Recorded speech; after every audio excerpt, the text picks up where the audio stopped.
Gyokeres to Arsenal is considered imminent in terms of an announcement about a total agreement. We're delving into that story this morning. Plus, Fabrizio threw a bomb out last night in relation to Isak to Liverpool. Is it still on? Could it still happen? Are Liverpool still pursuing him? We're looking at Manchester United and Martinez and a potential swap deal for United to land a brand new goalkeeper, and Newcastle United advancing with Wissa. Personal terms reportedly agreed. Listen, hit the like button. Make sure you're subscribing. This is the Done Deal Show. Let's go.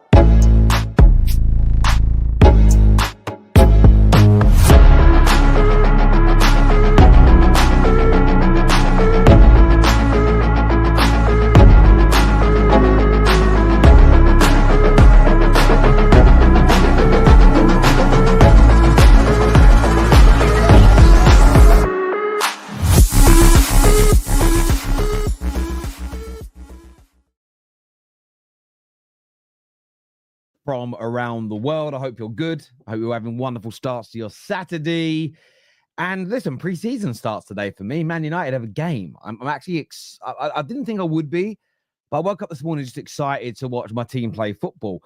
I hope I don't feel disappointed by the end of the 90 minutes, but there we go. But let me know where you're watching from around the world. I always like to see whether you're from 10 minutes down the road from me or whether you are in Timbuktu. I like to hear from you. Of course, get those like buttons hit. Make sure you are subscribing. And I just want to thank people, I suppose, more than anything else. The amount of you that in the last week or so have been turning on the bell notifications, have been getting that done. It supports the channel. It lets you know when we're live as well. And literally, you're already a subscriber. Press that little bell notification button. But even more importantly, you need to enable YouTube notifications via your phone. If you get that done, it's very unlikely that you're going to miss any of our streams. So please just take 30 seconds, 40 seconds now to get that done. One, it means you get to see the content. Secondly, it really helps support us massively. But a lot of deals to talk about this morning. A lot of transfers to delve into. A lot of stories to talk about. We've shared the link already in the live chat. If you want to come on, if you want to have your say, we're doing another phone-in show this morning. What helps me as well when you phone in is if you leave a little comment. There's a private chat box when you're backstage. If you leave a little comment about what you want to speak about, it helps me get the order and the flow. You might want to challenge something someone said or I've said. It might be more topical if I get you on first or a bit later in the show. So always do me a favor and let me know what you're here exactly to speak about. But look, let's delve into the first big story of the day. And I suppose we've got to take a little bit of a back step, really. It was 6 days ago that we saw this update from David Ornstein. And this update came in and it essentially told us that there was an agreement in principle between Sporting Lisbon and Arsenal for 63 million euros, or 63.5 million euros and add-ons. Now, for me, this is when I start looking at things being done deals to a certain degree. And we all saw this news. Arsenal fans got excited, but we fast forward 6 days and there hasn't been the formal announcement from the club. There hasn't been the here we go from Fabrizio. And there seems to be a lot of itchy feet within the Arsenal community.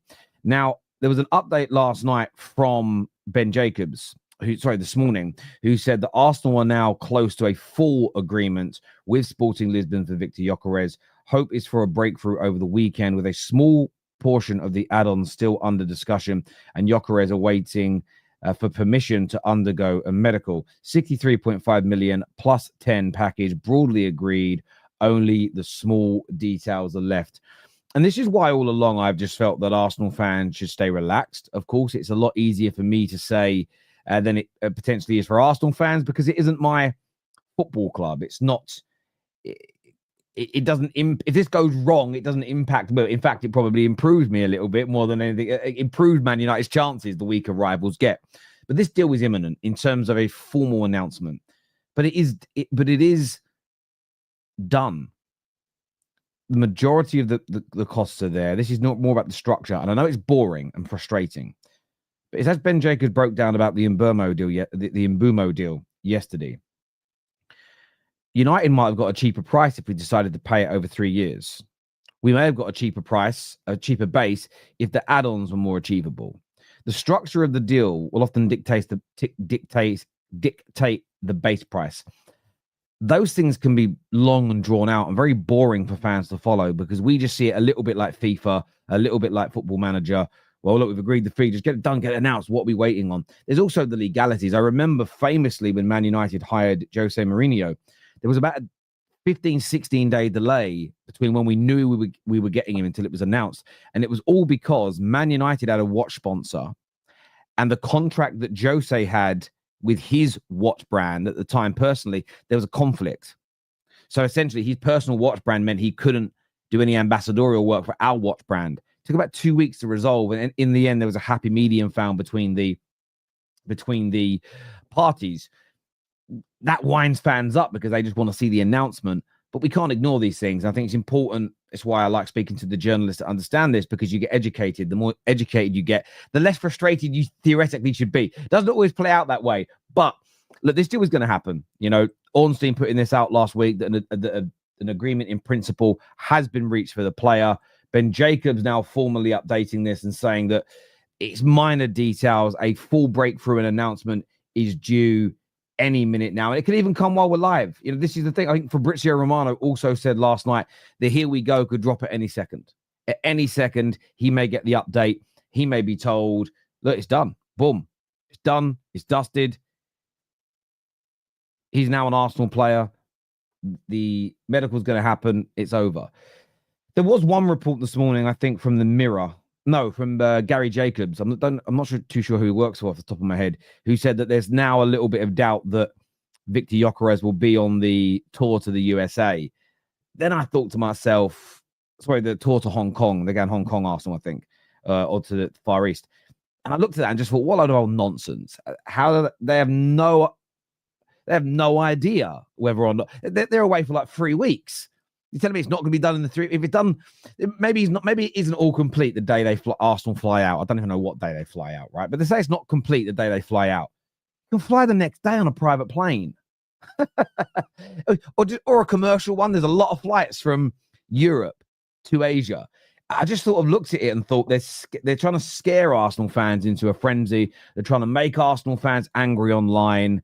And I just think it was a little bit of a pathetic headline, if I'm being honest, or take the idea that it won't be done for any of pre-season. I think it's a little bit far-fetched right now. I really do. But I'd love to get your takes on it. I'd love to get your thoughts on it as well. This here says, any updates on Eze? Hang on a second. Before I go to that one. Any second, it's been 3 weeks now. But it hasn't been 3 weeks. It was 6 days ago. I don't know where you're getting your information from, but it was 6 days ago that the clubs came to an agreement in principle. So where's 3 weeks coming from? Yes, it's been many, many weeks since the player agreed personal terms and kind of preferenced his want to join Arsenal. You're probably looking at 5 to 6 weeks since that happened. At the same time, Sporting Lisbon have been continually trying to drive the price up. Arsenal would have been absolute fools to bow down to them early, because if you bow down early and go, okay, all right, we'll pay what you're asking, they'll do what Brentford tried to do to Man United. We'll keep fucking it. Hang on a minute. They've increased it once. They've increased it twice. Maybe they'll increase it 3 times a lady. And then where are you left? Can't do that. I continually see Man United and Arsenal fans watch how well Chelsea, Liverpool, City do negotiation-wise in transfers. They cry and they bleat and they bitch and they moan to do it as well as them. But then when the clubs undertake the process of getting there, when it comes to going through the stages to build that power, reputation, difficulty of dealing with, to get to where Liverpool are, where they get good results relatively quickly, nobody wants to go through that pain. I find it, the example I would give you is this, and there's no one to ask the question to, so imagine someone's here next to me. How much can you bench press? 120 kilos. Why can't you bench press 200 kilos? Because I can't. But why can't you? And then if we keep asking that question, it's, well, because I'm not that strong. Well, how'd you get there? You can't just go from 120 kilos to 200 kilos. And I'm talking 3 sets of 10 here, not one big push. You're going to start having to, you might go, right, I'm going to increase the weight. 2.5 kilos a week. Every 2 weeks, increase it by, I don't know, 5 to 10 kilos and really push it. But if you did that over a period of time, eventually there is depending on your size, you might be quite small, depending on your size, but there's a large chance and a large possibility that eventually you could bench press 200 kilos. You could build to that stage. Nobody can go from just about doing 120 to overnight being able to bench press 200 kilos. They can't. Not 3 sets of 10 in the right form without breaking your back. Can't do it. Rarely can that be done. So that's the one thing I get annoyed about. People want the end result of being this formidable, amazing negotiator, but they don't want to go through the pain of getting there. Most Arsenal fans admit that Edu was atrocious at negotiating. Arsenal's reputation is not great in that area. How do they get better? By behaving in a better way. It just takes time to get to that level. So I don't think Arsenal are doing anything wrong by ensuring they get the best deal possible. It's just the way it is for me. It is for me. I just don't understand this notion. And I know I'm giving a physical example versus a kind of business practice, but it works the same. I remember, and I'm going to get back to the transfers in a minute. There was a time in my job. I remember this so vividly. I worked in Barclays Bank in the East End of London, and our service scores were always so low. Terrible service scores. Out of 10, it'd be about 5.5. And I remember there being debates at managers' meetings, senior management meetings, with staff in branches, because we were so busy and we always felt under-resourced. We felt that it was impossible to get the score higher. There's nothing we can do, was the general consensus. And of course, we didn't go from getting 5.5 out of 10 to getting 9s and 10 out of 10s overnight. But we started implementing different practices. The way we put meters and greet, we restructured the branches where we had meters and greeters when people walked in. What we found, one of the biggest issues that people complained about, is they may queue in the queue for the counter for 40 minutes because we just let people queue. They'd get to the front, but they were queuing in the wrong place. Or there was a quicker way they could have completed their transaction. They could have just done a deposit via an envelope. They could have used their mobile banking. They could have used one of the kiosks. They should have been introduced to a personal banker or somebody in the business department. So having these meters and greeters, as we called them, to direct people where to go. It was shortening queues. It was getting people seen faster. We had 2 people with iPads that used to sit out the front, and they would educate. And it was a slow process, but every day it was like, let's try and educate 10 people a day on how to do a bank transfer or to order a statement on their mobile banking app, rather than them coming in and making the queues bigger, because certain people needed the queues. But so we did this, and it took about 18 months. We were asking customers what they felt of our service, what they score us out of 10, what we could do to improve. We took down what they said. We started implementing that. Within a 2-year period, my boss who run the area, we managed to get the score for the first time in the area's history above an 8. Then we got it to a 9. Queue times were down. And this is why, when it comes to the business practices of a club, maybe it's my personal experiences in life. You can always improve, but you just can't go from being crap to being brilliant at something without going through a step change. And that's my issue when I see fans, we're so bad. This is what a Man United fan said to me yesterday. Terry, we're so bad, we might as well not do it. And that is, imagine that logic. Just apply that logic to your life. You go work, you do a bad job. Would your boss go, you're so bad at that part of your job, just don't do it? Or would he say, you've got to get better? How do you get better? Practice, application, practice, application, practice, application. And if you're still not better, you get sacked and they bring somebody else better in. Although sacking people in the modern day world is considered a crime, which is weird when they're not good enough. But there we go. But look, I think Arsenal were doing the right thing. There's no doubt about that in my mind whatsoever. Let's move on to some of the other transfers as well, because I want to speak about a few different transfers on the show today before I take your calls. This is an interesting one for me. According to Sasha Tavernieri, he said that Newcastle United are pushing hard for a club-to-club agreement on Johan Wissa. He says the Congolese player has already accepted personal terms with Newcastle, but Brentford remain doubtful about the Magpies' offer. And look, for me, I've said this before, and I'll say it again, this deal is on. I don't believe in this notion that Brentford won't do the deal because they don't want to sell too many players.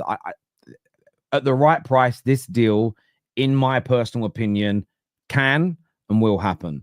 However, it's probably going to cost the best part of 70-odd million. And it's whether or not Newcastle United are going to or are prepared to pay that type of money. it's going to cost him 70 odd million. There's no way the winger in Mbumo is going for 65, and the striker, who are always more expensive, is going for anything less. 65 would be the bare minimum. I think it's going to be 70 million plus to get this done, especially as Norgard's gone, the manager's gone, Mbumo's gone. It's going, he becomes a more finite commodity from a Brentford perspective, less of their top players, less of their goal scorers that did so brilliantly last season, the year before that. To get him out now, it's going to come at a premium. We know that Brentford are notorious negotiators. What does help Newcastle, though, is that United have already done the outwork. And this is why sometimes you'll see a deal go through quicker. One, as I mentioned on the United stand last night, deadline day is like a black hole. It's like a black hole for transfers. The nearer to it you get, the faster time passes. So a deal on deadline day can go from inquiry to completion in a couple of hours, where that same deal for the same player between the same two clubs, if that inquiry happened on the first day of the window, it could take 8 weeks. So the closer you get to it, time seems to speed up somewhat. And what was I even saying? So this deal could be a little bit quicker. Man United have done the groundwork. Newcastle know what they're not going to. They're not going to accept 45. They're not going to accept 55. 60 is probably a baseline, an absolute baseline. So it shouldn't take Newcastle as long to get their bids in order. But it's whether or not they're prepared to pay the same money, if not more, for Wissa than they were Ekitike. And I think that brings us into a very interesting question. Is Isak to Liverpool still on? And I saw a lot of excitement last night. I went to bed quite early last night. I thought I'll get an early night because I wanted to get up this morning, go gym, get my hair cut, stream. But my son's football got cancelled. So I thought I'll stream first, then get my hair cut and go gym. So I did it this way around. But he put out this sort of update yesterday, which has got a lot of Liverpool fans excited. And that is that if Newcastle change their minds and decide to sell Isak to Liverpool, Liverpool are still open to that. They are not closing the door on it. He's the dream target and will be ready if Newcastle change their mind. Now, instantly when you read this, there'll be, but we won't change our mind, is what the response is going to be. And you very much could be right. 80 to 90% view of my mind is you're not going to change your mind. You're going to keep him. You're going to get Wissa. And Liverpool are going to sign Ekitike. That feels the most plausible outcome from this point. But the price of Wissa is what I'm looking at. Now, I know Ekitike has agreed personal terms with Liverpool. I know Liverpool are his preference, okay? But professional football club, unless he doesn't want to join Newcastle, unless they pay him exorbitant amounts of money, I don't think Newcastle will care.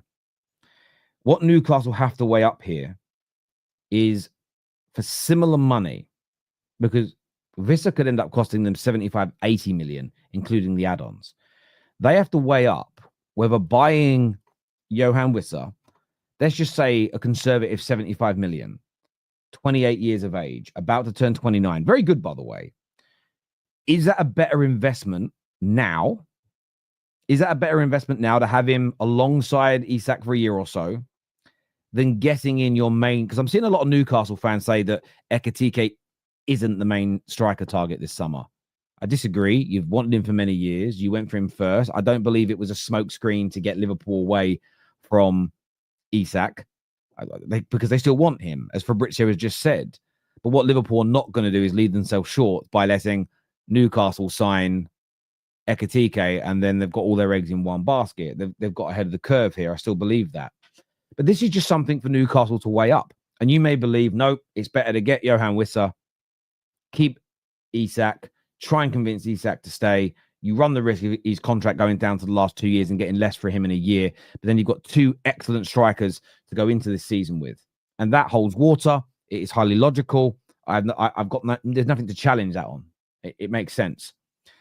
But what is plausible also is that Newcastle weigh this up and go, the price here of Wissa, maybe we are better off getting Ekitike. Maybe we are better off investing that money in the guy that we see as the future of our football club, as opposed to a bit of a I don't want to disrespect Johan Wissa and say a plug and play, someone to cover. But again, I look at Wissa. I know he scored 19 league goals, which was excellent. But I do look at him and I think he's a level below an Isak. I think he's a level below a Haaland. I think Ekitike is a level below those players right now, but we'll get to that level. I don't think Wissa's going to get better. I don't think he's going to step into that elite striker category. There is a distinction there, I feel. So that's something for Newcastle to weigh up. And I felt all along this is what Liverpool were waiting for and hoping for. Now, Liverpool will be happy with Ekitike, but I think they're sitting there and saying to themselves, right, we've got this where we want it now. We've got either a brilliant second choice in Ekitike. There's the option here that Newcastle may change their minds. And let's see what happens with it. Yeah, I still look at it and say I think it's 80 to 90% going to go the way it's flowing right now. Ekitike to Liverpool. I think Wissa will join Newcastle. I'm 80 to 90% in that direction. But it was just this from Fabrizio last night that Liverpool haven't closed the door, which means they'll still be talking to agents. They'll still be keeping it open. My question would be to Fabrizio, if I was interviewing him, how long will Liverpool tread water for? How long will they tread water for before actually executing on the deal? Will they give it another few days? Will they give it another week? Will they pick up the phone to Newcastle and have this conversation? Remains to be seen. But just a very interesting update last night, which I would love to get your thoughts and your opinions on now in the comments section below. Liverpool are simps, is what the Arsenal Avenger says here. You need to explain that to me. I'm not quite understanding it. I don't get it.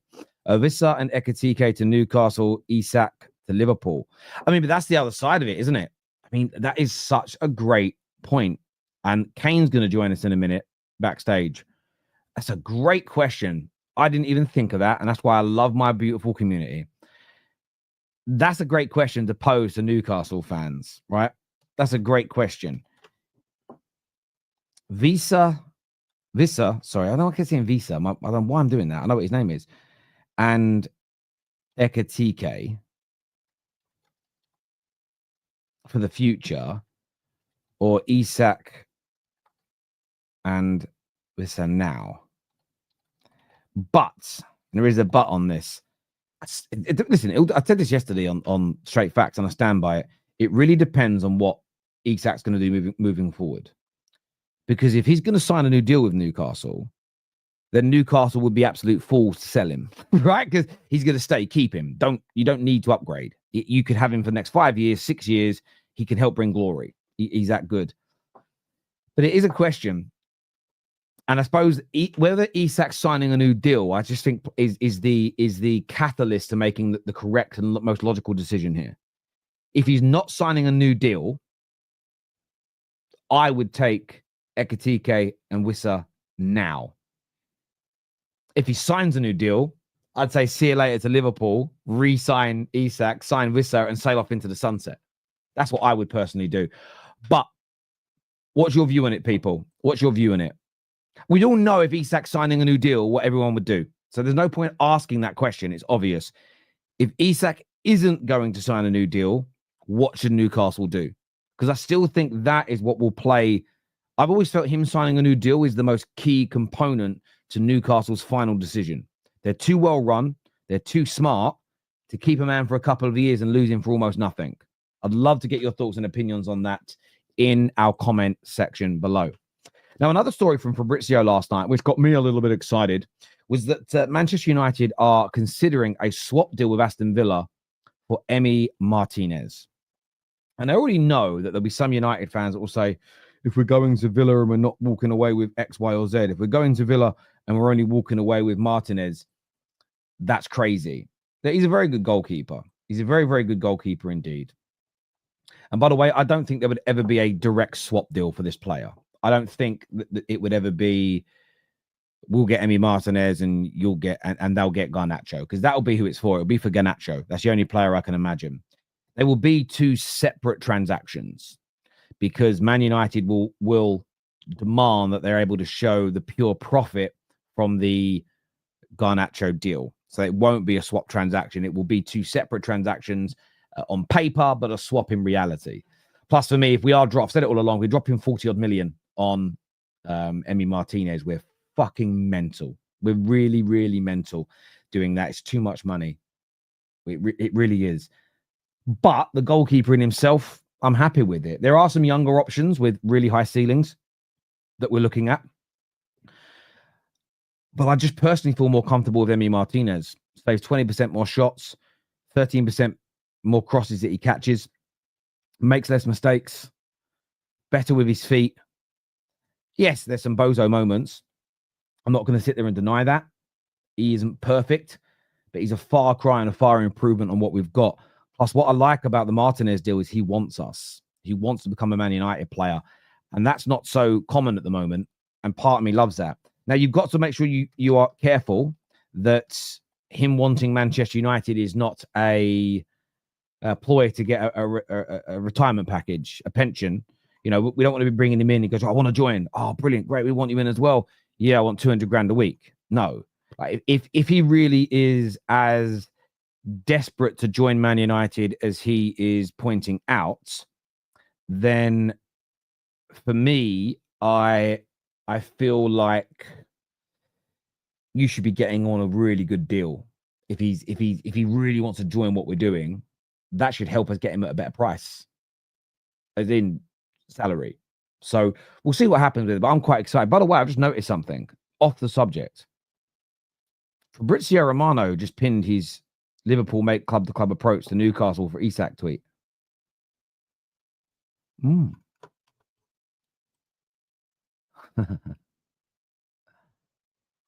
That's interesting.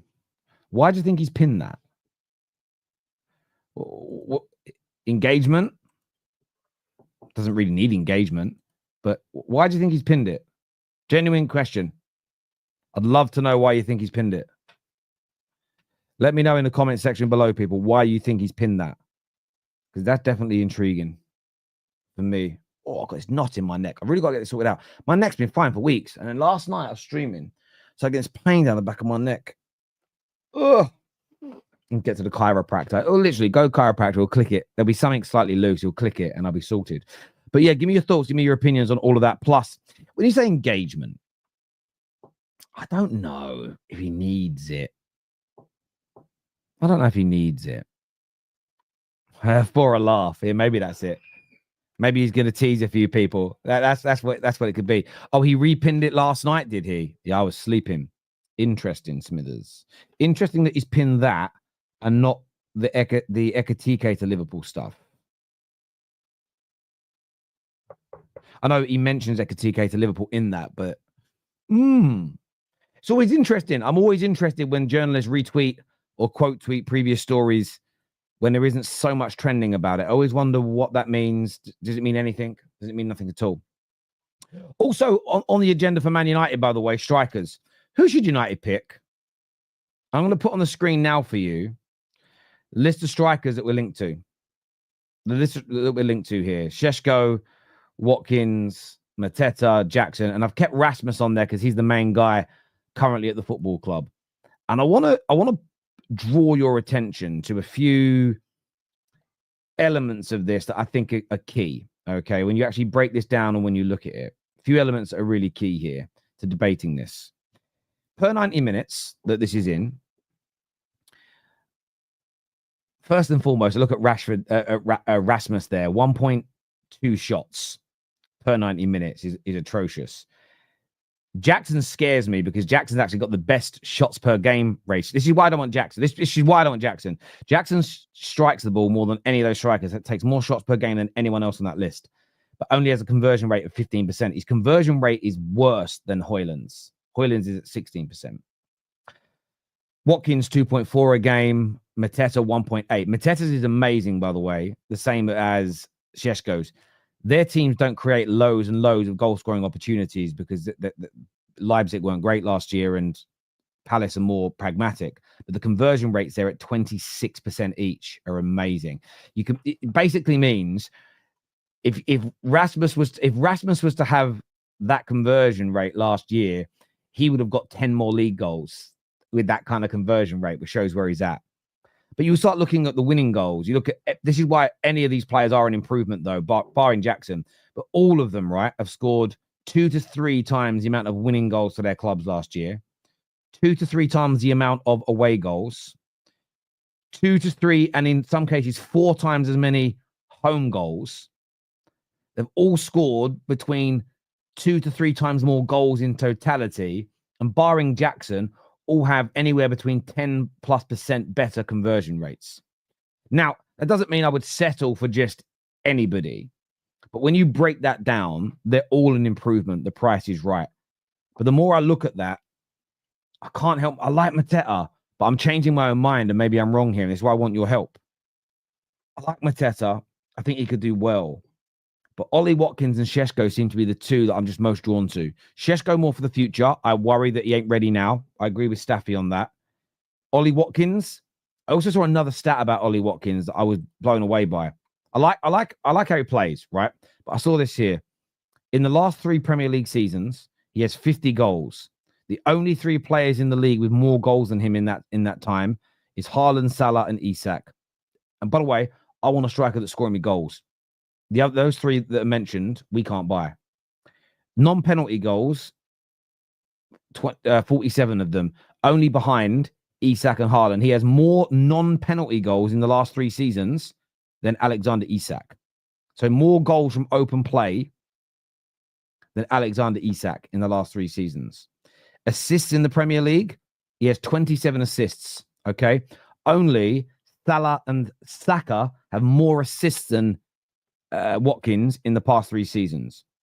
GA combined, all in the last 3 seasons, only Salah and Haaland have more than him at 77. At the right price, turning your nose up at Ollie Watkins when Man United are in the position that we're in, I think it is the epitome of being a spoilt brat. We are no longer the best club in England. We're no longer the best team in England. We're no longer able to shop at Waitrose and be very picky about what we get. We've got to look at our current situation and how do we improve in the next 2 to 3 years. Ollie Watkins is such a fine example. And when you break it down, I get the eye test. I don't like when he does this. I don't like this hype. I don't like that hype. Yeah, no one's sitting here and saying he's R9. No one's sitting here and saying he's world-class, but nor are we. And are there world-class strikers that are available to us? No. This list is literally these are probably the best 4 available strikers for us out there, barring Nico Jackson. Actually available, actually attainable. And for me, Mateta was top of my list. And I'm not saying I wouldn't sign him, but I have got a new pecking order in my mind now. And I have flip-flopped on this loads. And I'm flip-flopping again now in my mind because it's hard because none of them are like my out-and-out want. This is my want, by the way. It doesn't mean I'm right. It's just my personal opinion. I'm going Šeško, Watkins, Mateta. Happy with any one of the 3 based on our current situation, based on our current predicament. None of them are top of my list. Everyone knows I'd have preferred Isak, I'd have preferred Gyokeres, I'd have preferred Osimhen, but they're unattainable for us. I'm happy with all 3, but that's my order. I'd love to get yours in the comment section below, people. I'd love to know what you think in relation to those players. This here says, early prediction, losing Thomas Frank, Wissa, Norgard, and Mbeumo. I see Brentford struggling. Gyokeres has been done today. Pre-season can make or break. Has to be done today. Pre-season can make or break. Yeah, look, I mean, when does Arsenal's pre-season start in terms of games, etc.? I don't know when. I don't even know when it starts. But let me know. Thank you, Luke, for the super chat. It means a great deal to me, bro. Thank you very much for doing that. Thank you. Let me just update the time. Now I'm going to start going to your calls now. If you want to phone in, the link is in our description. No, it's not. The link is in our live chat. Is where the link is. If you want to phone in and have your say this morning on the terrace, it'd be great to hear from you. We're going to be talking to Kane first of all, who is a Newcastle fan. But of course, before we do that and before we go any further, make sure like buttons have been hit. Make sure you are subscribing.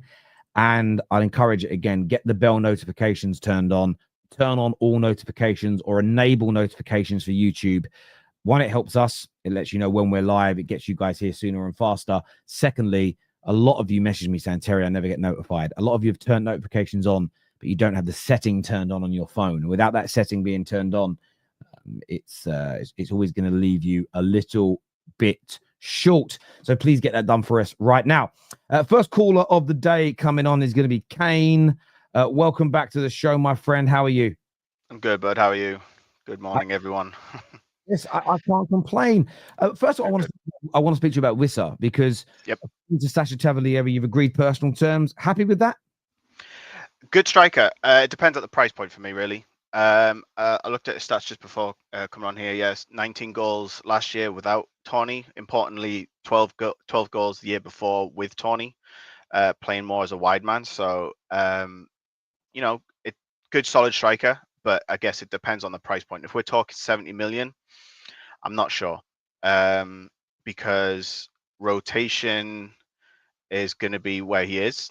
And I don't know, 70 million on a rotation on a 70 million on a rotation prospect that has got a bigger future as, say, an Ekitike, which is the comparison people would say, well, oh, you just spent 70 million, attempted to spend 70 million on Ekitike, but the difference is the upside and the potential of Ekitike as opposed to Johan Wissa.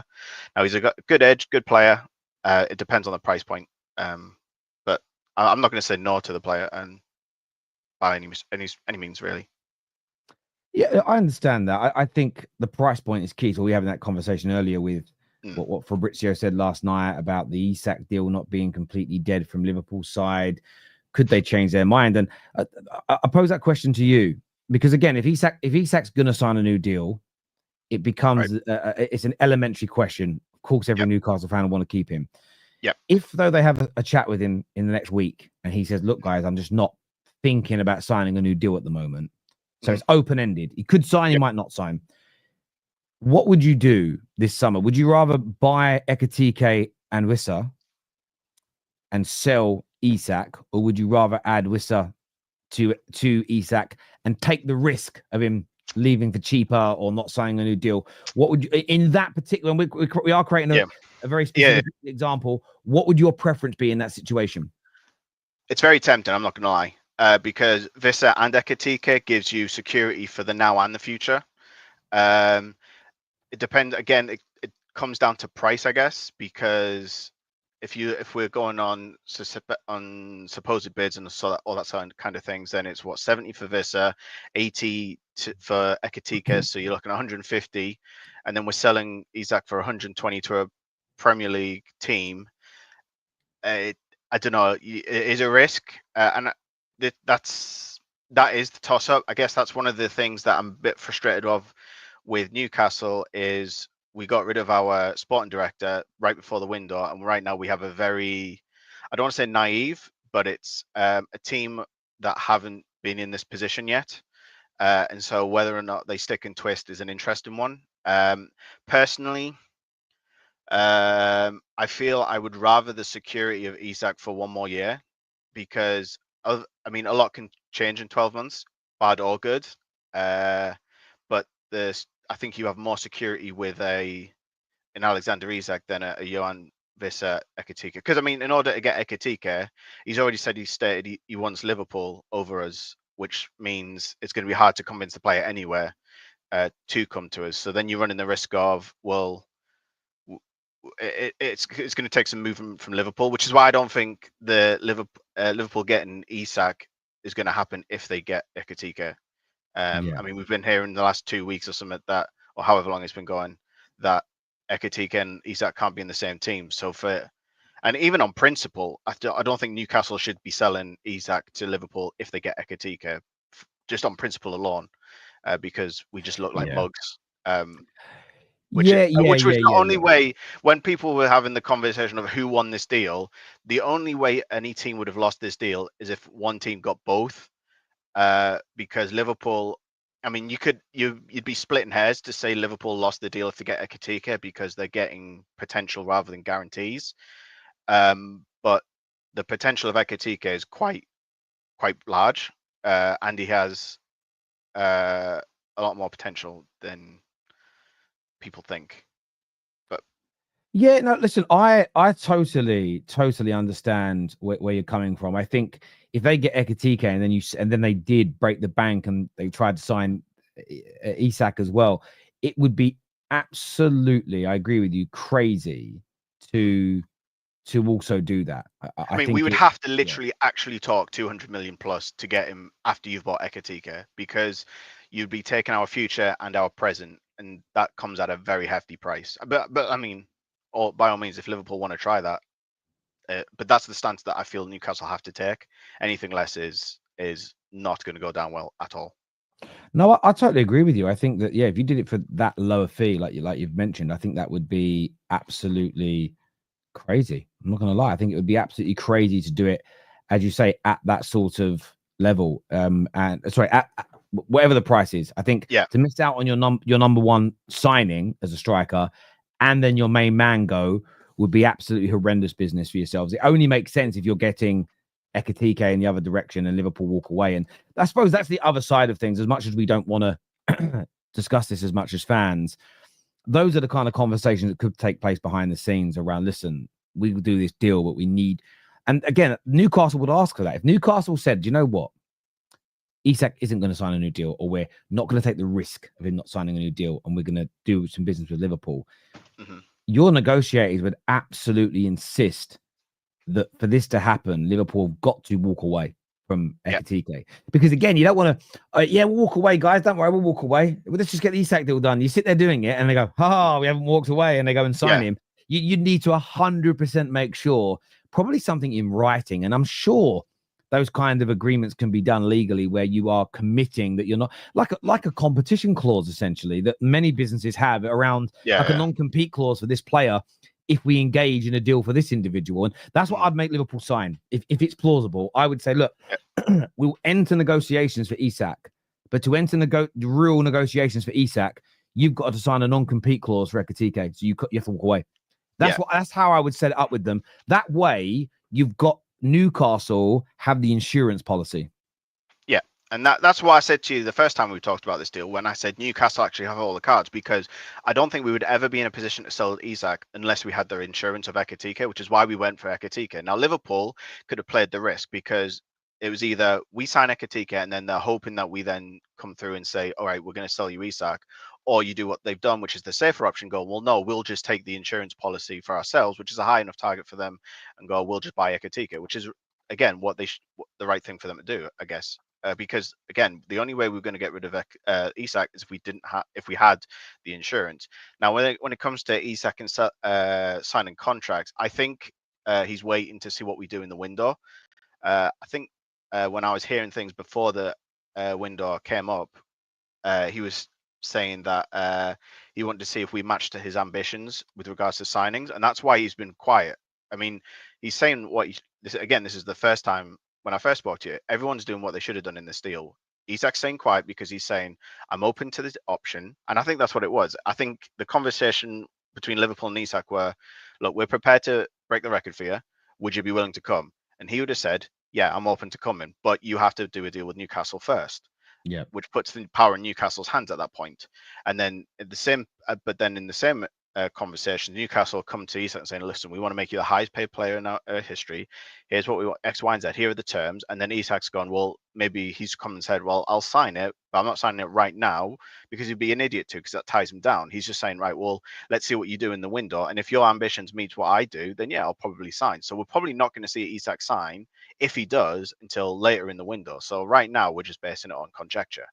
And then again, when people like Liverpool fans saying, "Oh, we'll just come next year," I highly doubt that again, because you've just spent the money on Ekitike. So to go and get Ekitike a number 2 target, the only time you then come back for Isak is if Ekitike is failing. Otherwise, you're just setting up your own guy to fail for 80 million quid. I mean, I get PSR isn't a real thing for teams like Liverpool, but at the same time, PSR is a real thing, and spending 80 million pound on a striker and then giving up on him after a year is not the best look either. Plus, you've also then got Yeah. the problem of, because then you've got a different conversation at that point, because again, the draw of Salah is you've got Salah for 1 year, you've got Van Dijk for 1 year, plus a bunch of other players for only 1 year. If Diaz stays, I think he's up in 27, and I think the conversation changes next year. That's it. I mean, I also think as well, when it comes to what Liverpool do this summer, I think the potential exits of Luis Diaz, the potential exit of Darwin Núñez, I think they play a massive part and a massive component in this as well, to be to be absolutely honest. And I think, look, for me, I'm just consistent with this the whole time. I've always felt it was possible and plausible, but equally and possible. I just always felt Isak was the main driver in this. I agree with Newcastle fans. I never felt that he would be in a position where he would start demanding a move and kind of like digging his heels in. But it's the fact that he's open to it. And it's only really, I kind of put it in the back of my mind after the other day. It's only what Fabrizio has come out and said in the last 12 hours where I've gone, okay. And I know some people think Fabrizio is, a bit of a kind of that he's baiting a little bit here and whatever else. I'm not necessarily convinced that's what he's doing, if I'm being honest with you. I know a lot of people think that he is, but I just think there's something in this still, or at least Liverpool think there may be something in this still. And it was, for me, the speed of which they went for Ekitike, and I'm only looking at this from a fan theory perspective, it all just felt a little bit quick and convenient in terms of, it was like, because the way the journalists all made it sound is they've spoke to Newcastle, they've made this kind of inquiry, it's the beginning of the story.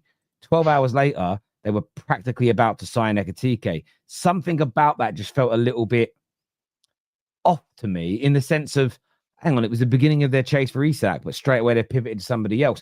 Unless they feel, and then what you hear is Liverpool haven't totally closed the door to it. Well, if Newcastle made it abundantly clear, no matter what happens, we're not changing our minds, Liverpool would have closed the door to it. So that's the only reason why my mind's sort of pricking up to this as an example. But Kane, I appreciate you coming on, mate, giving us your thoughts and opinions. It's always good to hear someone else's perspective. And we'll chat again soon, my friend. Take care, my man. Thank you. Take care. Normally, when we do calls, we've got a plethora of people waiting backstage, but only Kane today. So that's fine. But we can go to your comments. What do you make of the new overlay with all the different deals that clubs have done? Does it look all right? You liking how that looks? Let me know, people, what you think. We're going to add more clubs to it as the season goes. But we have to fix it up manually. So there we go with Liverpool's here with Wirtz and Frimpong, Gyokeres. And who else we done? Who else we got on there now? Let's wait and see. I can actually shift through these a bit quicker if I press this button here. Who else we got? Got Man United there with Cunha. We've got Diego Leon and, of course, in Burmo now in 3 deals for Manchester United. We then look at Man City with their 3 deals, Reinders, Cherki, and 8 Nori. There's Arsenal with their 4 deals. It's soon going to be 5. Mosquera is going to happen very, very soon. In fact, Mosquera should probably go on there already, actually. It probably should be 5. In fact, we'll get that one updated, because it should be, because the heel we put them on there. We put them on there from pretty much once we know it's a guarantee. Where is Arsenal's? Let's add Mosquera into that as well. He should be on the system. Why is it not finding him? Why is it not finding him?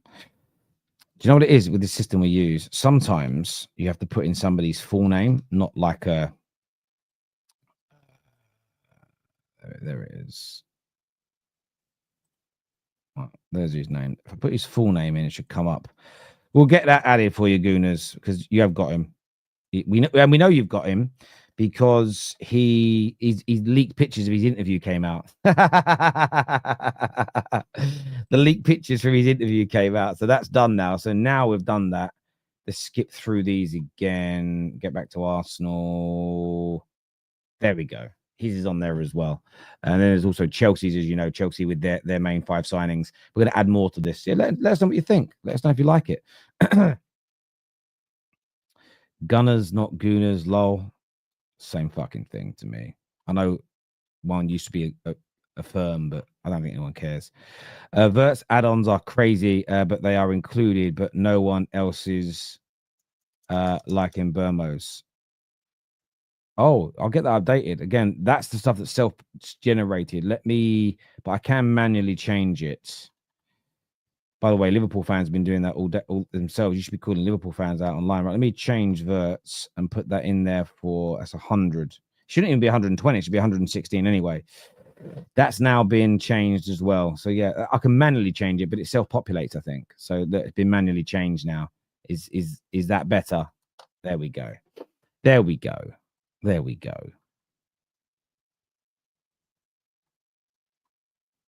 Mosquera is Spanish. Have they got the wrong flag for him? Again, I don't produce those bits. This is meant to be a bit of fun. It's become like a fucking... Why does it have him in as Colombian? That's weird, isn't it? Is there two different versions of the same player?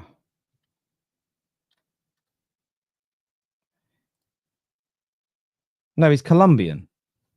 He's Colombian. Fucking hell. No, he's Colombian, mate. You're wrong. The system's wrong. What are you talking about? I just went and searched it. He's Colombian. He's Colombian, is he not? Or is it the wrong mascara? Ah, that is the wrong mascara. That's why. Yeah, you're right. You're right. That's why it's got the wrong person, because it should be Christian. Sorry, my mistake. That's why I'm getting confused here. All right, there we go. Let's see if the system picks him up this time. So it was right. It's just that I've clicked on the wrong person. That makes a lot of sense. That makes sense. Thank you, my people. Let me go and get him updated again. There we go. There we go. All updated, as you can see. Poor Terry isn't stressing. I just got myself confused there. I must have clicked on. So when you search the name, it gives up a list of people. I just must have clicked on the wrong one by mistake. And it threw me. It threw me. Gyokeres come a day or two before the Emirates Cup. I don't know if it'll take that long. It might do. Cal's joining us now this morning. Morning, Cal. How are you, mate? Or good evening to you, I should say. Hey. Yeah. I'm clicking. Perfect, bro. Perfect. Okay, awesome. Sweet. Yeah. What are you here to say, my friend?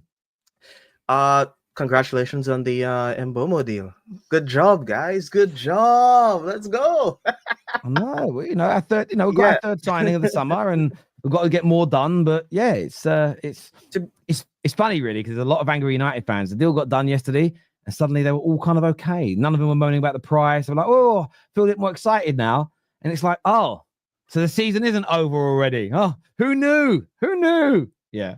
Yeah, and I think once the rage kind of subsides, you start kind of thinking more clearly, start being a bit more optimistic for the season, And going into a new season, everyone wants to be kind of excited, and I think Mbeumo is like an extremely good signing.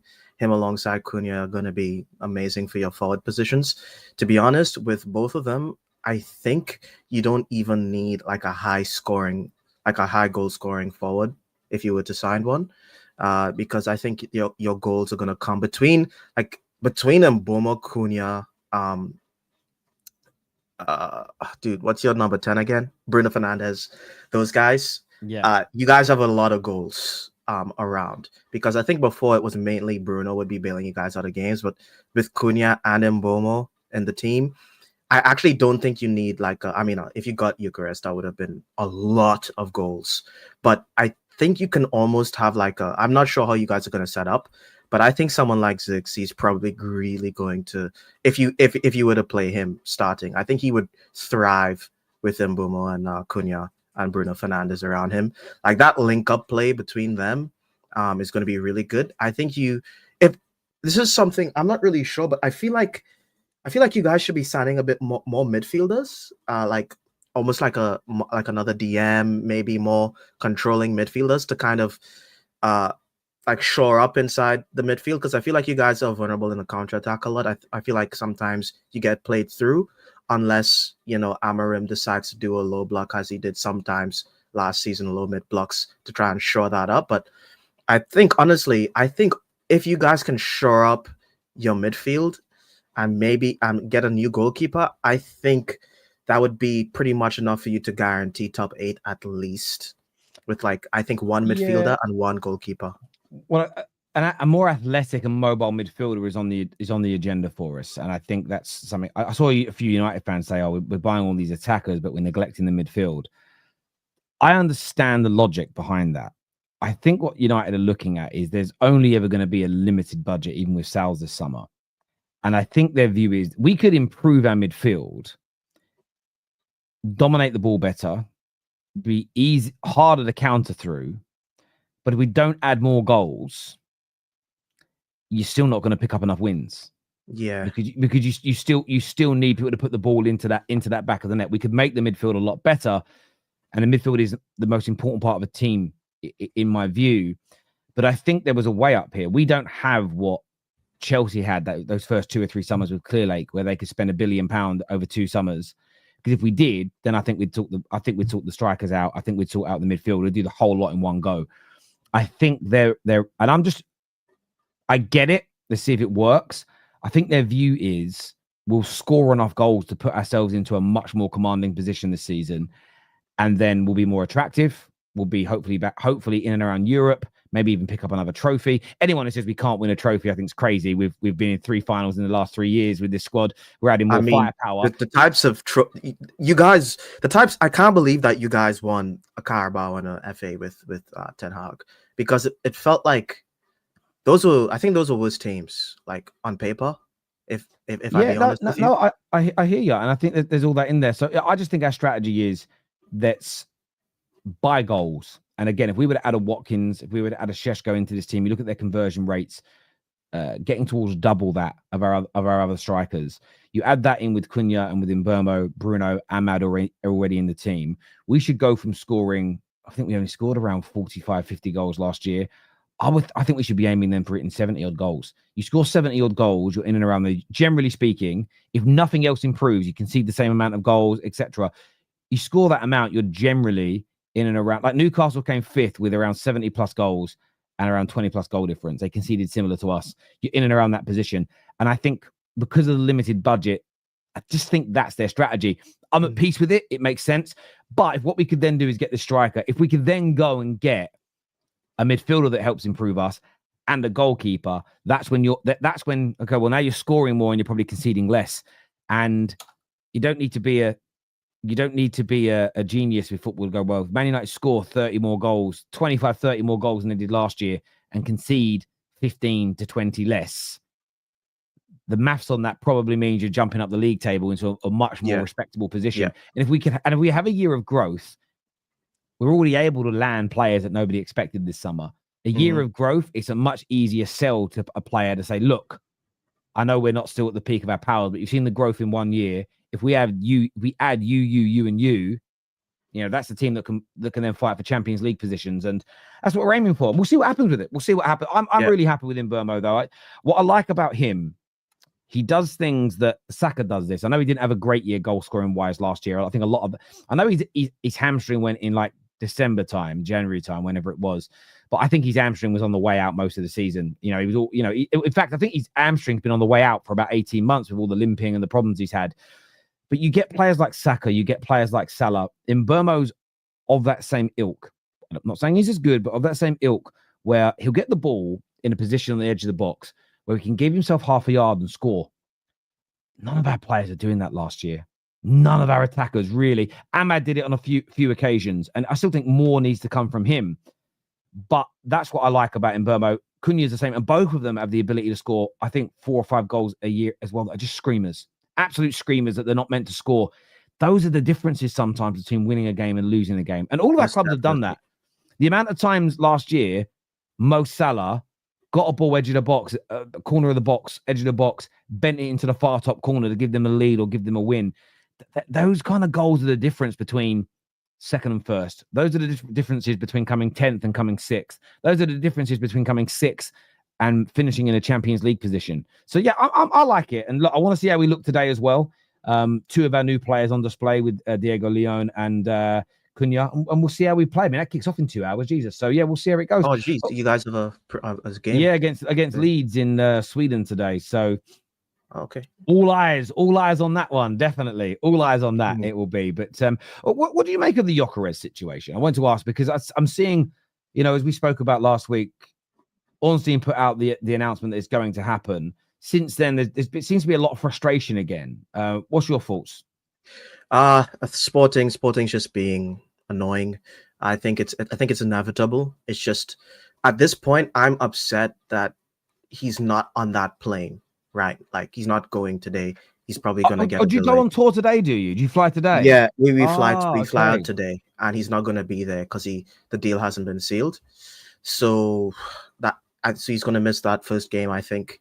And right now, someone pointed out, I can't remember who it was, and I didn't even think about this. He's not training with Sporting, and he's not training with us. So right now, he's not training. He's not getting ready for the season. He's probably doing something on his own personally, but he's not with a team training, playing football.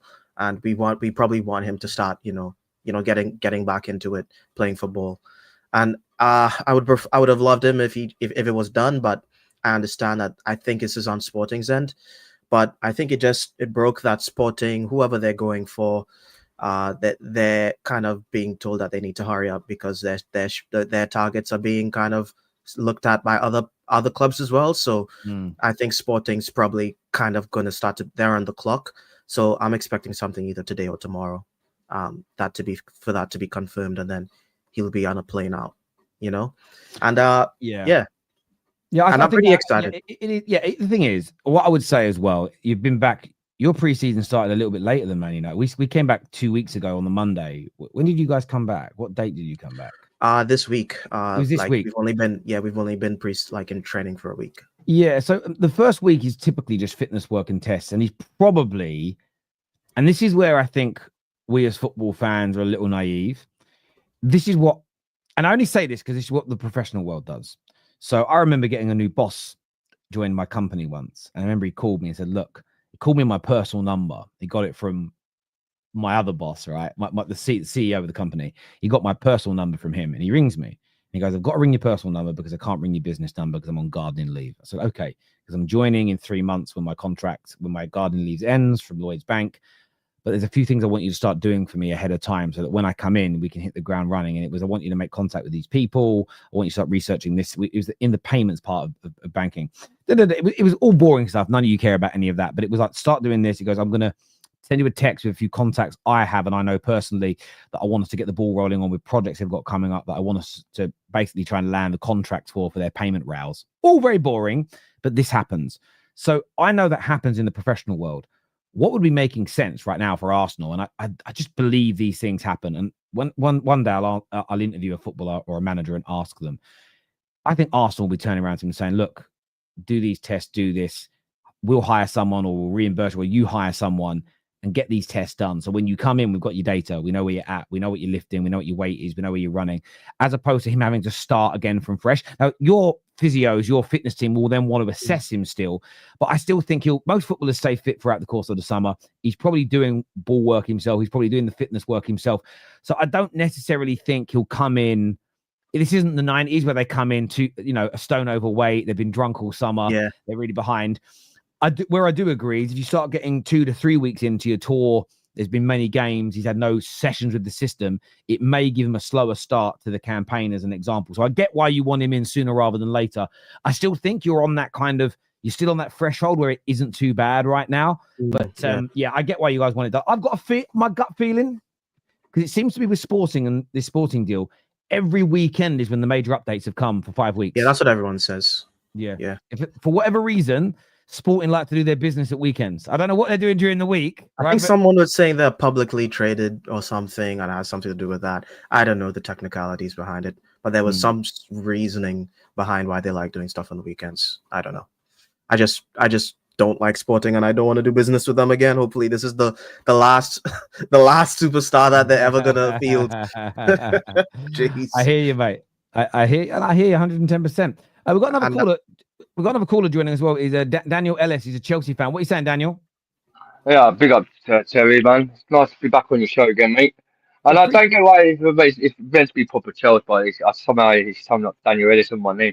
But yeah, man, I spoke to you last time about Joel Pedro, innit, when we was Club World Cups with the signings and that. You did. Yeah, but anyways, Club World Cup. Yeah, I want to apologise to all the Chelsea fans out there about the last time I was on your stream when I wasn't happy about signing Joel Pedro. He showed the light to me in the Club World Cups, but just letting you know, congratulations on your signings, Terry, on your man from Brentford player. I think he might do some better business for you. Like this player from Brentford, he's young, he's 23, he has got good talent. He didn't do well the last 2 seasons ago. with his he didn't get the chance because Ivan Toney was there at the time. But last season he was outstanding for Brentford. So you've got a player there. But just the one thing, the question for you, Terry, as no bans, nothing. Nicholas Jackson on the way to you. Is that impossible, or do you think that is that just talks or rumours? Because if you do, you can take him off our hands, 50 to 60, 80, 17 million. So Nice, Dan, so Dan, my message back to you on that is go fuck yourself. Dude, these Chelsea guys, they can sell, bro. Like, we got wrapped up in the Madueke thing. Mate, when I first heard that Madueke news, I literally didn't even talk about it. I was like, this is just rage bait. Like, people are just trying to rile us up. Next thing I know, like a week later, we put in a bid. Like, I'm sorry, like Chelsea's, I don't know why they're so good at selling. I don't know what that CEO is doing. I tell you the maddest thing about it. I tell you the maddest thing about it as well, though. Lots of the players you've signed in the last 20 years from Chelsea have not worked at your club. At some point, logic dictates, though, at some point, one of them is going to bang. At some point, in it, like everything in life, you know, Spurs have never, you know, Spurs don't win finals and then they won one. PSG always bottle the Champions League, then they win one. You can find these examples everywhere. At some point, like Man United, Cunha's coming in. We don't have a great track record with Brazilians. We have, look, Casemiro did well in his first season, up and down since, like he's not been great for us. We've had Rafael da Silva, but we've signed quite a few Brazilians. Anderson, none of them have ever been at a point where they've done 2 or 3 years where we've gone, fucking wow. So a lot of people like to avoid them, but at some point, one of them's going to work. Where with Argentinians, we've had such great success with Argentinians, as an example. But it's just one of those things that I look at and I'm like, one day, this is going to go the other way for Chelsea. And imagine it's this year. Imagine Madueke this year just has a stellar season and helps Arsenal win the league. I've been coping with big up to Don. Big up to Don. Yeah, he's always on your show, Terry. Yeah. You know, when he says, when you always ask him that question, is Chelsea going to finish above Arsenal every season? Like, I know the balance of you guys. I just want to come on your show because I love Don, right? Don, I don't know the guy. I know like all the troops and all that. Like, I used to ban troops, Arsenal fans on their shows and Saeeds and that. But with Don, he likes to smoke the smoke. Yes, we are Club World Club winners. Like, everyone doubted us that we were going to get bad by PSG, but we smoked them. Like, you as the CX boys at Arsenal, yeah, you are like kind of our good tier of money. You're like, we own your club, like, with money. With all these players that you sign for Chelsea, it's like the rejects of our players go to your club and like don't do well for you. I think Nuni Madueke and Kepa, you could hold them players, man, because I don't think they will do such well. Like, when we bring Arsenal players to Chelsea, like Ashley Coles, like we're bringing the Fabregas, and your own star boy, Olivier Giroud, your old legend. Well, like a player come to the UEFA final and just smoked you on your own turf in the European Cup and then like cheering and saying how much Stamford Bridge is wonderful. The situation is, Terry, I'm happy. Joel Pedro, the last time I was fuming with these owners when the last time I came on your stream, weren't happy, but I'm gonna step myself and hold. I hear you, right? I hear you. What I am going to say about Don, I saw Matisse do this on DR Sports as well yesterday. That there's this little hive mind thing with Chelsea fans where it's like, I don't care about whether we finish above you or not. It's about who's going to win trophies. Yes. Which is a fair comparison. However, suddenly finishing above, where you finish in the league table and finishing above someone has always been a thing, right? Because these same Chelsea fans, when United were winning FA Cups and League Cups, but you were better than us in the league, were like, yeah, but you're still not better than us. When it comes, there is still this, this is what I would say. I think Chelsea fans back their club. I think Chelsea fans feel their club's doing brilliant and they should do. You're going to be amazing next year, I feel. But I think when Chelsea fans go in on Arsenal, the reason why they don't want to predict which one's finishing above the other one in the league is because in their heart of hearts, they do know that Arsenal are still a very good team. We're still better than Chelsea. Like, we just like I was listening to Don talk. I watched that last video. I almost had like an aneurysm because it's like he's saying that, well, obviously we have one of the, probably in the top 6, the worst attack, probably one of the worst attacks. Midfield, he said it's not top 5. And we all know that Saliba in our centre-back pairing didn't have a good season last season. So if our team is that bad, where we don't have a top 5 attack, we don't have a top 5 midfield, and our defense underperformed, why the fuck were we second? In a season when we were riddled. Wait, well, let me finish. On a season when we were like riddled with injuries, that doesn't even make any sense. And on Terry's point before, the season before last and the season before that, when Manchester United won a Carabao and an FA Cup, Chelsea fans didn't say, "Oh, Manchester United are better than us because they won a trophy." That didn't happen. That's my only pushback to any of it. I think Chelsea are excellent. I'm not slagging them off. Everybody people pick and choose when trophies matter more than league positions and when league positions matter more than trophies. Because listen, and it's fine. It's about banter, and there's nothing wrong with that. It's just I like bantering back by going, "Oh, you must be confident you're going to be a better team than them next year." Oh, I can't say that yet. But you just slag them off for 20 minutes. It's just funny. All clubs ban each between themselves. Exactly, yeah? 100%. Like we banned Man United for finished like nearly relegation zone with Tottenham, right? That's how like that season, no Champions League for Man United, but every single fan does it to every single one. But as a football player, I've seen decades. I've seen Chelsea win everything. We've won it all. Like no other clubs can't compete to us. Yeah, they could try. Rifle fans can ban as much as like Arsenal say they're bigger than us. You're not bigger than us because you haven't done it all. We don't see you in a Club World Cup. We don't see you in a Club World Cup. But the thing with the situation is, finish second place ain't a trophy. But and listen, and I understand that. This is what I'd say. This isn't a dig at you. This comment here says trophies are all that matter. That isn't true though. And I'll tell you why it's not true. Chelsea fans proved that when they won the Conference League. Every single Chelsea fan that came on our show, and every Chelsea fan in the comments agreed, said, "Great that we've won it, but I never want to be in that tournament again." Which means being in the Champions League and having a chance of winning it is better than being in the Conference League every year and winning it. So again, when people say trophies are all that matter, I think that is an oversimplification. I think it's a reductionist view, because Chelsea now, as good as you are, you would win the Conference League 99 times out of 100 if you were in it every year. But you would rather be in the Champions League with the chance of winning it one every 10 years, one every 15 years, than winning the Conference League every single year, which means that trophies are not all that matter. It's the type of trophy you're in, the prestige of that trophy. Equally, would you rather win the Championship every year, but stay down there, or have a chance of winning the Premier League? Everybody wants a chance of winning the Premier League rather than being the best team in a smaller league. So I just don't agree with the notion that Man United fans, we were winning FA Cups and League Cups, Europa League finals. We're not happy, which is, and we're one of the most successful clubs in the history of football. That's because just winning trophies isn't enough. Arsenal fans that I hear now saying trophies are all that matter, these are the same guys that were protesting for Wenger to be out. What they haven't done for me, and maybe it's out there and I haven't seen it, so if you can send me the link, is I want to know when that changed. I want to know when they've come out and said I was wrong to want Wenger out because Wenger was still bringing success because we were winning FA Cups and we were competing for league titles. There's been this shift suddenly where every single bit of context has been removed, and we're now talking like every single trophy matters more than others. Equally, the only one trophy that doesn't matter, hasn't suddenly been bumped up in its value, and it's very convenient that this trophy hasn't been bumped up in its value, is the Community Shield. Every other trophy, ones that have been laughed at, suddenly winning the League Cup is more important and bigger than being in a title race for the first time in 30 years. For the first time in 30, it's seen as bigger and more prestigious. I'm not even saying it's wrong.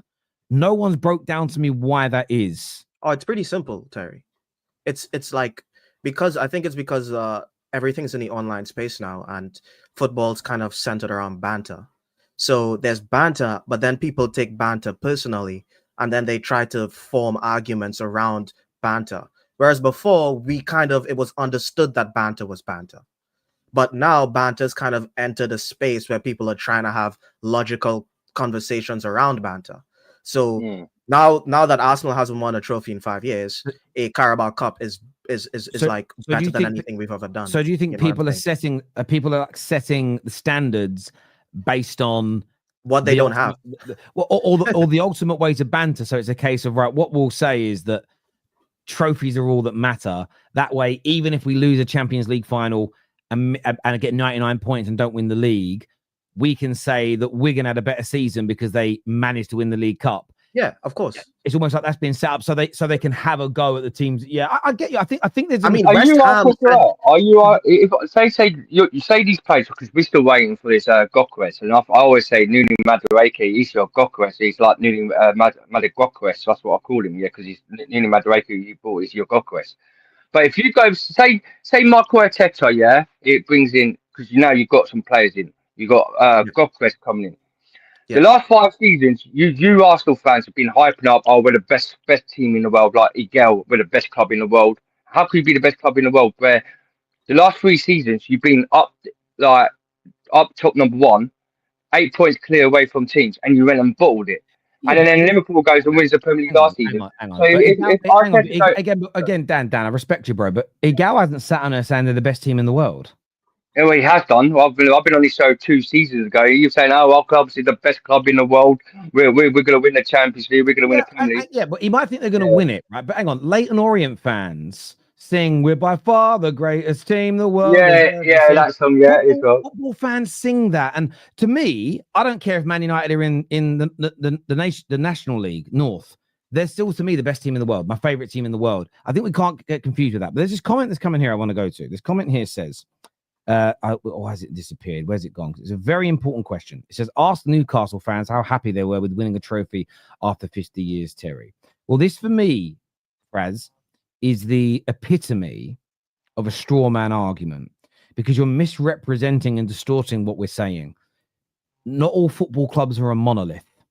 So Newcastle, having not won a trophy for 50 plus years, winning a League Cup is far more special to them than your team City winning it this season that have won loads of trophies. Thus, we cannot judge all clubs at every single moment by the exact same standards, because the reality of the situation that we're all in is different. Example, I'm happy with signing Ollie Watkins. I guarantee you, if City sold Haaland, you wouldn't be happy with it. You're at a different space and time to where we are. And that's the fundamental. You see it in life. You know, somebody that's got very little money, someone that's really struggling to put food on the table, you know, their view of being of winning a little competition where they win a free meal for their family to go out and eat, versus someone who's a millionaire winning that prize, their emotional feeling towards that exact same prize is going to be different. And this is my issue when I say that the way we're suddenly analyzing football doesn't stack up for me, is we're treating football teams in a very monolithic way. We've heard it on the terrace where people have said Everton and Luton and Brighton are shit clubs. They show no ambition because they're not spending what Chelsea and City are. Even when there's no physical way they could spend that amount of money. City and Chelsea's wage bill is more than their club's income are. When we start going down that line where we treat every club in exactly the same way and we don't apply context, I think that's when football analysis becomes poor. But I think Cal's right. It's because too many people are doing. A lot of what people are saying is so they can set up an argument to either shit on their own club or a rival club. So they create their whole argument is based around, how can I shit on a certain individual, a certain player, or a certain club, as opposed to how do I think and feel about football at large. And we see it, by the way, when people do the Scholes and Gerrard argument. We've seen Liverpool fans for years say it's not about trophies, it ain't about trophies, it ain't about trophies, it ain't about trophies, it ain't about trophies. And now in the argument when it comes to Thierry Henry, many of those same people for the GOAT with Salah are saying, look at the trophies that Salah's helped us win. Yeah, of course. When it was Sunez versus Pogba, put your trophies on the table. The issue is people set up arguments so they can win. I try not to do that. I'm also human, so I'm not infallible. We all do things where we're hypocrites, all of us, and I will never claim to not do it.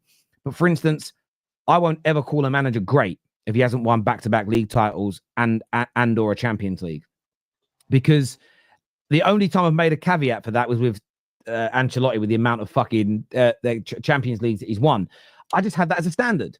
So if Amorim wins us 3 league titles over 7 years, but never back-to-back and never the Champions League, I won't put him into the great category. It doesn't matter that he's my manager. I just have a standard. Most people I see, especially Standards FC, their standards, and by the way, the Arsenal Standards FC people, wait until their manager's sacked and they bring in a manager they like. I guarantee you there's a yield and a change in the standards that they hold dear, because a lot of it is based on personal feeling and personal preference and what you think about a player. You see it all the time. Staffy likes Ekitike. Staffy doesn't like Šeško. Both are still raw and are not at the peak of their powers yet, but he'd take Ekitike and not Šeško. He doesn't worry about Højlund repeating itself with Ekitike. Why? And it's fair, because he prefers Ekitike. But logically speaking, if you don't want a young player that needs development because they might go down the same path as Rasmus, you shouldn't want any young player. But no, we don't. We pick and choose based on our preference of an individual, which is fair, as long as you're consistent in that approach and allow others to do it. Super chat here says, if this is coming season ends with top 4 clubs divided by 1 or 2 points, I don't think the other 3 teams' fan bases should be mad. That's great. It's also such a great point. Imagine the team that wins the league gets 90 points and the team that comes 5th's on 82. Again, the idea of that's a shit season, you're a failure. That'll be an amazing season. And I think next season's going to be a lot of fun to watch. I want to win, but with how many moves is happening in this transfer window, the other day I just took a step back and I started thinking about all the moves Chelsea's making, all the moves Liverpool is making, all the moves Manchester City's making, all the moves we're making. I think top 4, like the 4 of us, and I think it's just going to be an amazing season to watch footballing wise, because every single team's getting better and there's so many new players are coming in. So it's like the volume of quality players coming into all the clubs are extremely high. Yeah. So, it's almost impossible to predict. It's going to be a great season. And I just want to mention there's one thing that you mentioned before in terms of different standards for different clubs. And it makes sense, right? Because Arsenal, we've never won the Champions League before. So us winning a Champions League is probably going to be the same as like Crystal Palace winning their first trophy, or Newcastle breaking their 50-year drought.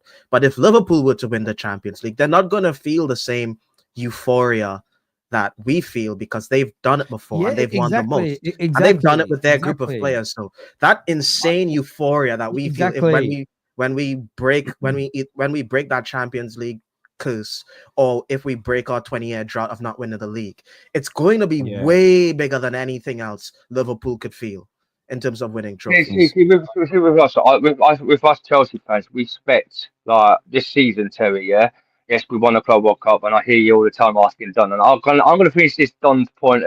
Put his mindset for him. Yeah, like he said about the transfers. Wait till the transfer things. If we could get the goalkeeper, because you know Sanchez ain't reliable. Yes, we might have had a great season in the Club World Cup. If we could get a number 1 goalkeeper, like because we've always had best goalkeepers in like that's Peter Cech, Tipa Quarters. Because the thing is with Kepa, he didn't have a competition that season. Where that's when we had Kepa. And now Sanchez ain't really got a competition to fight with in this club. That's why he's always the number 1 goalkeeper. And in Pegafish, we got Pegafish. I don't understand why we got rid of him to Bournemouth. If we could get a good number 1 goalkeeper, a stopper, and then get a good centre back, a left back with to back up Cucurella, and a decent winger and another forward this season, then that's 5 players.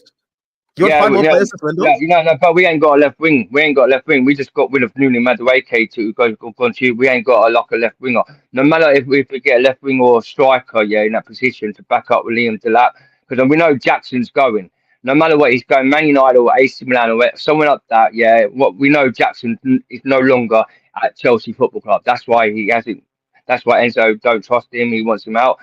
If we could get these 3 top, these main targets for the season, yes, we will compete with the Premier League season. And also, like you say, Terry, if we finish above Arsenal this season, if we get them players, we will. Because I think top man for having. I just want to say, because I'm running out of time, mate. I'm really sorry because I got to share. I just want to point out this comment that came in a minute ago. Ola, I don't know why you were banned. You're not. I've just gone and checked. You're not banned as far as I can see. Terry, what are you on about? Absolute nonsense about the manager debate. My personal belief, when he says nonsense, we're only going to know in future. I think some, not all, some people that have very high standards for Arteta, that scrutinize all the things that he does, from the light bulbs to the dog to the way he speaks to his antics on the sideline. I'm getting to the granular detail. Everything he does that annoys them. I just have a feeling that a percentage of the fans that despise him, if the new manager comes in that they like, I think they'll have more tolerance to defeats, more tolerance to failure, more tolerance to things that he says or does on the sidelines. Why do I believe that to be true? Because I've seen it in every single fan base. I've seen it in every single club. And I don't believe Arsenal fans are any different. I think we're all human beings at the end of the day. When someone comes in, I've seen it with Man United fans. Rashford has a bad shot. Fool, pass it. The player they like takes a shot and misses. Whoa, so close. I've seen it with players. I've seen it at all clubs. It will be no different with Arteta. You say it's nonsense. The evidence is there, and we'll see. But boys, thank you all for calling in. I want to thank all of our super chatters, everyone who's liked. We're live after Man United leads. I'm sure if we win, the rivals won't be here. I'm sure if we lose, the rivals will be. So I'll see you all in a few hours' time. Until next time, everyone, take care. Goodbye. God bless, and we'll see you all again very, very soon. Peace.